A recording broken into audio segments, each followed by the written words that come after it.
Today's Wednesday, and I want to ask, why do we save so many of the nice things for a Friday night or the weekend?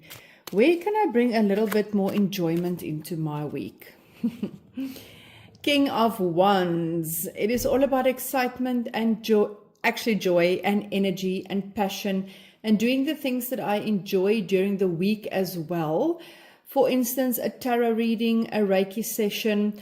As I'm sitting on the couch now before I'm going to switch on the television and watch some series. By the way, any Netflix recommendations?